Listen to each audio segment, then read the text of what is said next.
This is the fight, even more so than Crawford Spence. This one I wanted to see more than that one, only because, and again, this is just my opinion. I had a winner for Crawford Spence 4 years prior. Again, this isn't like, tooting my horn or anything, but I always had Crawford. This is a little different.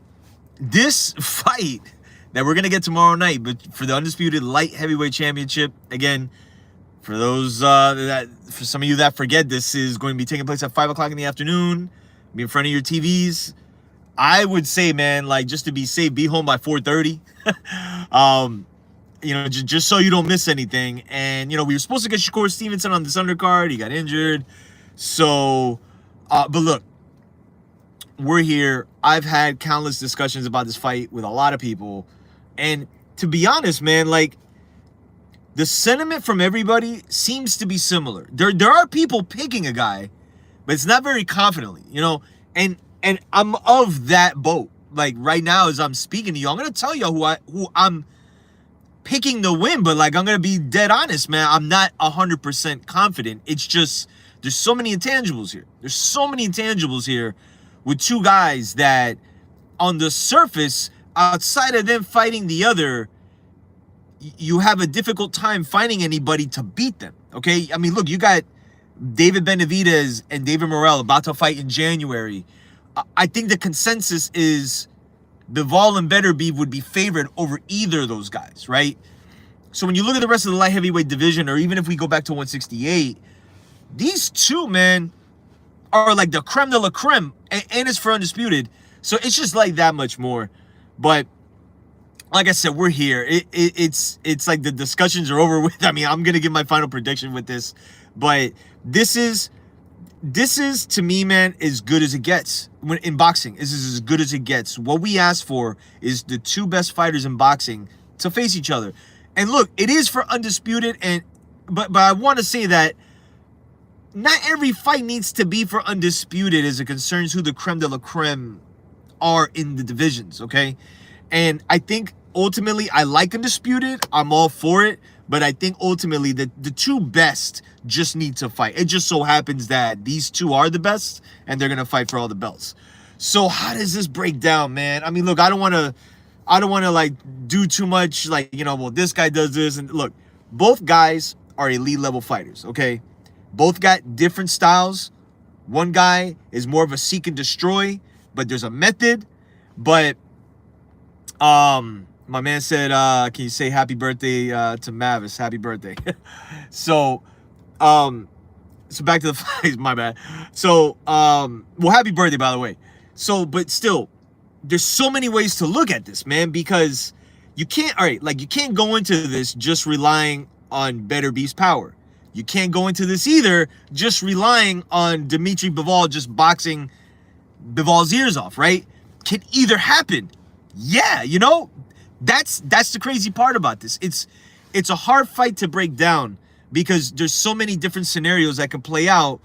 And to the point of when I've talked to people about this, I've heard so many different scenarios. And there is not one scenario that outside. All right, the only thing I don't see happening is one guy completely dominating the other. Outside of that, this thing could go either way, man. I think Bivol, where he stands out a bit above Beterbiev in what they do, is just his feet. He's able to dart in and out, dart in and out, dart in and out. He's very consistent. Very, very consistent. He will punch with you in the exchange. And he doesn't ever get away from his game plan. And those are tough guys to fight because at a point, he looks like a guy, right? Bivol.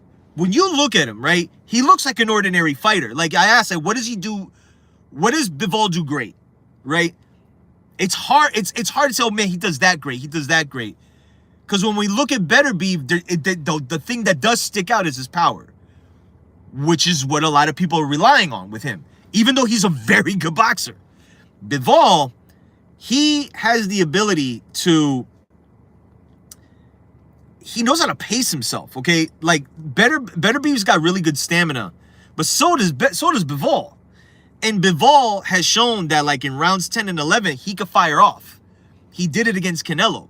And I would even argue that he kind of, like, let off the gas in the last, like, few rounds of that fight.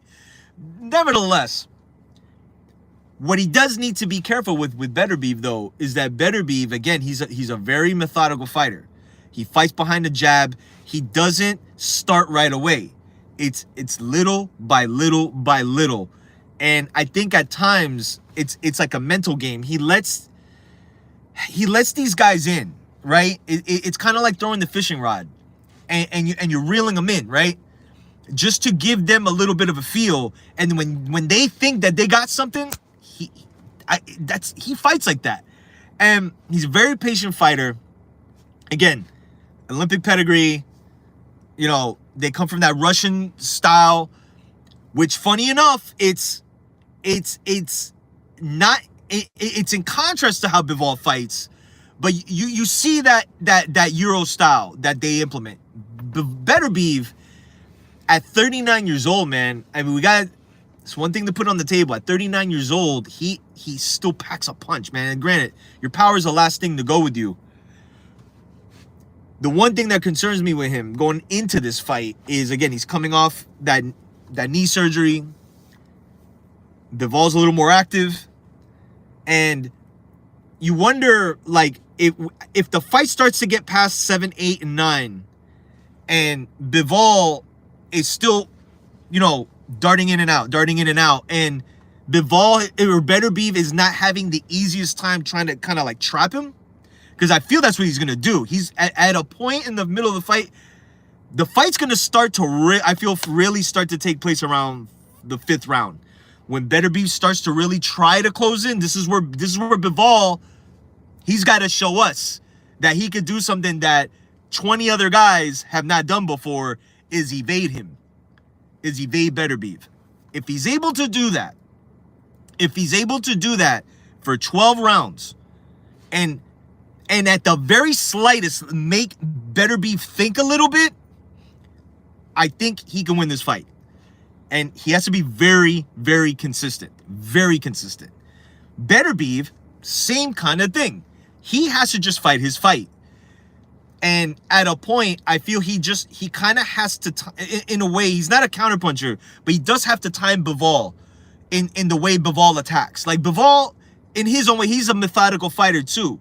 He's more of a in and out, but Beterbiev he has to fight his game, and he has to try to close the distance on Bivol and make Bivol go back. That's something that a lot of fighters have not been able to do to Bivol. Bivol could do it, but to press him back, it's not the easiest thing to do, okay? And if Beterbiev manages to get Bivol on the ropes, because Canelo managed to do that too, a much smaller guy. If he manages to get Beterbiev on the ropes, and he just starts to like land on him, and he figures out how to do that, that could be troublesome for Bivol. Again, there's so much to go with this fight, man. It's really difficult to say, like, to put a stamp on it, because I'll tell you guys, last week my thought process was maybe a tad different than it is today, and the week before that, same thing. It's a difficult fight to predict, because these are the two best, man. And look, I'm gonna say this: Bivol, I get Beterbiev is the bigger puncher, but let's not sit here and act like Beterbiev is gonna want to sit there and willingly want to get hit by Bivol either. Meaning like to put himself out there to get him off. That wouldn't be smart to do. I think this, while people think this is gonna be like a war, I feel this is gonna be more of a tactical fight than maybe what is being presented. They're both very skilled guys. They know what's on the line. They know how difficult the guy is. They know how dangerous each guy is. And I think we're gonna be treated to a great fight. This fight, to be honest, man, this ain't for the public, the commercial public. Like, this is for us. This is for the hardcore fans. This is for the people who just love the sport. This is for us, and this is why I love this fight. I love Crawford Spence. Don't get me wrong. Like we were all for it. This is for us though. This is like for the hardcore, wake up in the morning, check the boxing news kind of stuff. This is for us, and this is why I love that this fight is happening. So my prediction. It might change tomorrow, man, but I gotta hop off the cliff, right? I'm after much back and forth with this fight, I'm gonna very slightly lean towards Bivol. And the only reason is I'm just looking at the intangible going into the fight. Beterbiev coming off the knee surgery, 39 years old. Bivol a little more active. Styles make fights. And I feel this style potentially for Beterbiev at this stage, and I know we've said this in the past. You know, he's an older fighter, but you know, a lot of it was him fighting big punchers. Now he's fighting a tactical fighter. Okay? And again, I'm making this prediction without like major assurance, but it's like I have to roll the dice, and I'm gonna roll the dice. I gotta go with the better boxer here, okay? I gotta go with Dimitri Bivol, and I'm gonna go by a close, hard-fought, unanimous decision in a fight that, look, both guys I feel could get hurt. Look, people are looking at Beterbiev like he's gonna hurt Bivol, but let's not act like we haven't seen Beterbiev hurt either. You know, they both have been rocked. So I'm looking forward to a great fight tomorrow night, man. Like I said, for a lot of y'all, like on the East Coast, West Coast, just be home either at 5 or 2. I forgot what fight it was recently that I got to the Usyk and Bivol. I got to the crib late, and I got there right at the last round. So just be there, like, man, I would say for East Coast, be at the crib at 4:30, West Coast 1:30. Just get your drinks, get your food, man. I think we're gonna be treated for a great fight. So let me know what you think. Who do you got? Undisputed 175, Dimitri Bivol, Artur Beterbiev tomorrow night. ESPN Plus in the US, DAZN, I think worldwide. But yeah, man, it is on. Let me know what you think. I got Dimitri Bivol slightly, not very positive, but I'm gonna roll with him by a close, hard-fought, unanimous decision. So let me know in the comments who you got. I am out. Enjoy.